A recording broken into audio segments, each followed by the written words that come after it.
We're going to talk about, we're going to turn back to a conversation we've already started to have in a previous unit. We'll talk about evolution and different adaptations that organisms have.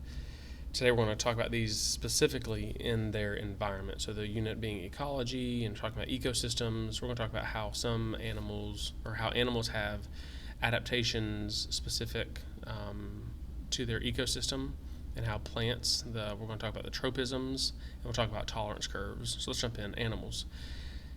Animals have physical trait adaptations, they have behavioral adaptations, and they have physiological adaptations. Now the physical, probably when you think of adaptations, this is what you're thinking of. If think about an animal that would have thick fur, that would be an adaptation for a cold place.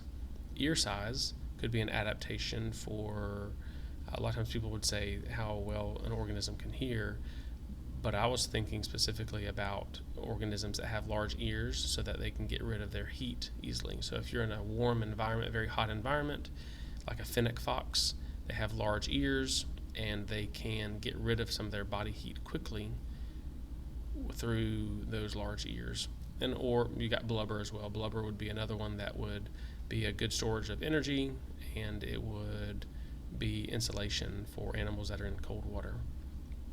So those are physical traits. The color of fur or of an organism, the way that an organism looks, how many arms it has, or things that you would look at the organism and say that is a physical trait that they have. It's going to be a physical adaptation. Along with that, it's going to be a behavioral adaptation. A lot of organisms have different actions that are adaptations. So if you think about maybe some animals hunt by themselves and some animals hunt together.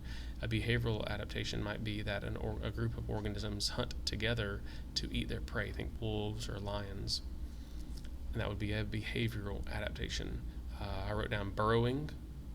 If an organism burrows into the ground, that would be a a behavioral adaptation. If you'll think about it, it also probably requires a physical adaptation, some kind of claws or some kind of way, something about their body that is allowing them to do that. And then if you want to think of it, their desire to actually burrow. Or hibernating. Hibernating would be one. Organisms go and in the wintertime they store up they have a lot of stored up energy in their fat, and they go and they chill out for several months at a time. Or nocturnal living. Again, this would be another example. Being nocturnal would require a specific set of physical adaptations. Maybe they can see at night, maybe they can send certain sounds out like bats with echolocation, or whatever. So nocturnal living would be a behavioral adaptation, but it also probably requires some physical adaptations as well. And we get down to physiological. This is perhaps the more difficult one to understand. Physiological is going to be the internal functions. So maybe an organism produces a certain type of venom or poison, or maybe an organism, in the case of like a kangaroo mouse, an organism will actually not urinate very often, and it recycles that water over and over, so then when it does urinate, it's very concentrated, and that would be beneficial in a very, very hot, arid, dry ecosystem. That would be a very beneficial thing to be able to conserve water. So those are the different adaptations that we would say animals have. Well, plants have those similar adaptations. They have, or similar categories rather. They have physical, behavioral, and physiological. But plants also have what we call the tropisms. So it's phototropism, geotropism, hydrotropism, and thigmotropism. And all these tropisms are concerning how they grow. So plants don't have eyes, and so these are some things that help them know which way to grow. The first would be the prefix is photo, which means light. Think photograph, it's a graph of light, or photosynthesis, the synthesis of light into sugar. So photo means light. So this means that oftentimes plants will grow towards the light. The best example I can think of is like a sunflower. As the sun comes up, the sunflower tracks the sun and stays with the sun all day. It kind of points at which way the sun is throughout the day. Geotropism or gravitropism You can tell from gravity, but it's gravity. So this is going to be gravity telling which way. So maybe a plant is in some soil that is uneven, and it can tell which way to grow because it grows with gravity. It can tell which way to, say, put its roots down because of gravity. And I would think geo, like the earth is so large, it has its own gravity. Geo stands for earth, is a prefix for earth. So geotropism, it's the earth pulling down, and it can sense that gravity. Hydrotropism, hydro meaning water, and this is the ability for plants, their roots, to grow towards water, to sense and to grow towards water. So some plants are better at this than others, like willow trees are very good at finding water sources. If you have a well, there's a good chance that, or underwater pipes, if you have, or like a septic tank, you have a crack in any of those systems and a tree is nearby, their roots will tend to grow in there. Now, some of them are more aggressive than others, like a willow tree is a very aggressively growing tree, and the roots towards water, because willows they love water. They can live next to ponds and rivers, and so that would be hydrotropism. It grows towards the water. The last one is thigmotropism. Thigmotropism is based on touch. So I'm not sure if you've ever seen vines, but they have these little, looks like lassos that they lasso around, and you can't see them lassoing just looking at them. But if you were to set up a time-lapse camera in front of some beans or some vines that grow outside, maybe muscadines, then you would see this adaptation that they have. They're able to spin around this little tendril. Let me show you a little GIF. They're able to spin around and around and around, and sometimes it's the entire vine that's doing it. On muscadines, it's actually just a part of the vine that wraps around and around and around, and it makes a little spring, and then whenever the wind blows, it doesn't blow it off. So vines do not have their own really strong structure for wind or for really tall height, so they depend on organisms around them, like trees, or in modern times, telephone poles or houses or something like that. They will spin around and around until they feel, and then they stop, and then they wrap around it. That's called thigmotropism. So those are the different photo, geo, hydro, thigmotropisms, and their adaptations that plants have in addition to some of these. All right, let's jump down here to tolerance curves. So in our bodies and in organisms' bodies, there are certain enzymes and processes that happen at an optimal temperature and an optimal pH. So, for example, let's say our body's temperature as a whole. Our body's temperature tends to be in around 98.6 degrees, somewhere around there. If you get down, this is temperature or pH. We're going to say it's temperature. If this is where we'd like to be, this is optimal. If we get colder and colder and colder and colder and colder, then our body starts to be under stress. And we can still operate under stress. It's just it's not optimal, and over long periods of time, that can be very bad. If we continue to go down even further, then we will die. We don't have a tolerance for that. And every organism has an optimal area, and then intolerances in the extremes. So another example, or the same example the other way, temperature. When you are sick, you have a virus or bacteria, maybe you have a slight temperature, like you have 101, 102, maybe 103 degree temperature. That is normal for when you're sick. If it starts getting much higher, 103, 104, 105, 106, that is a concern, because you're getting closer and closer to this intolerance, and different parts of your body can start shutting down because they can't tolerate that high temperature, or in the other case, low temperature. The same thing is true with fish in water. So in water, fish have to have a specific pH, and different fish have different ranges.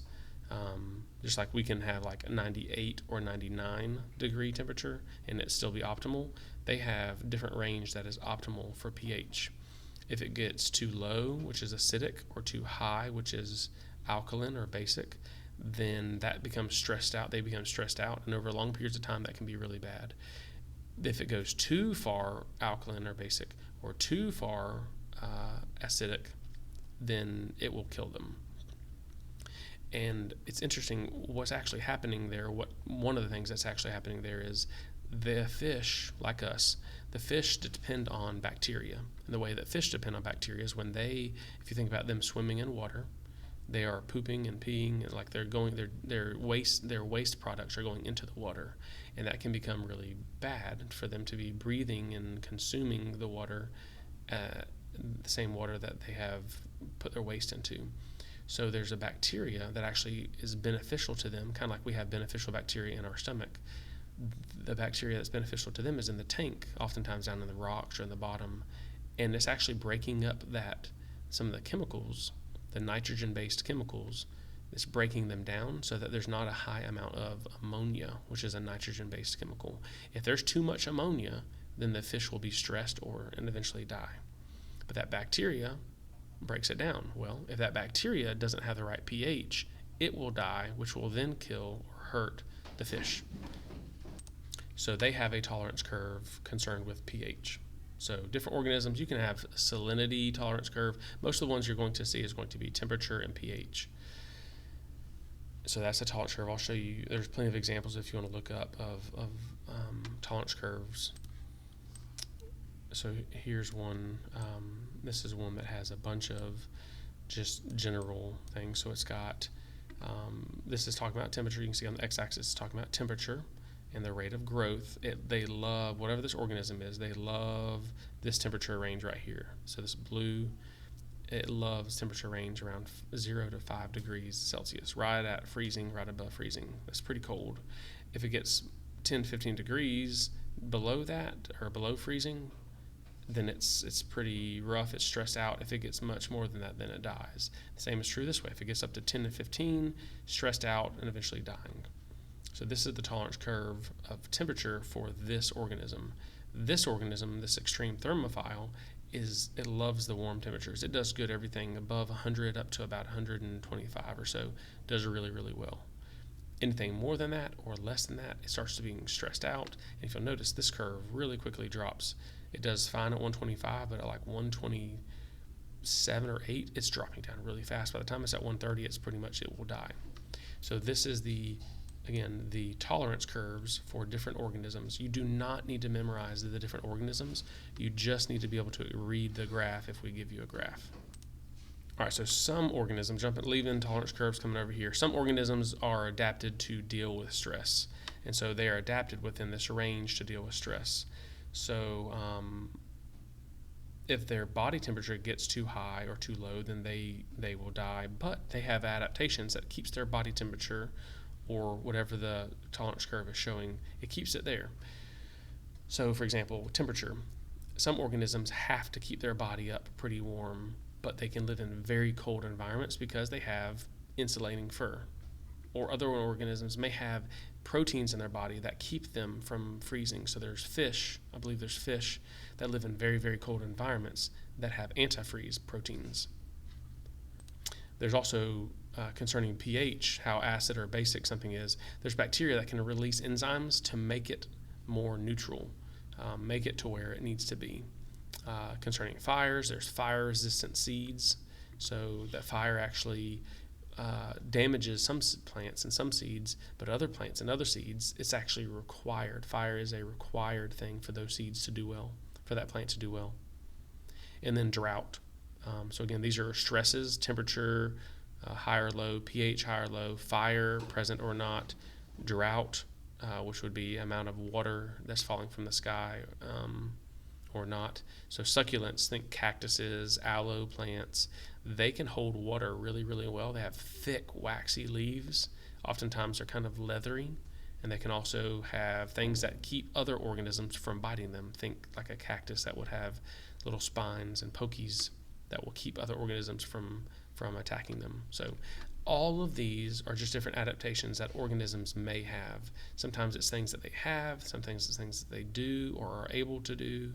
Sometimes it's the way that they grow with plants, and they have to stay within a certain levels of abiotic factors. So temperature, pH would be two important abiotic factors.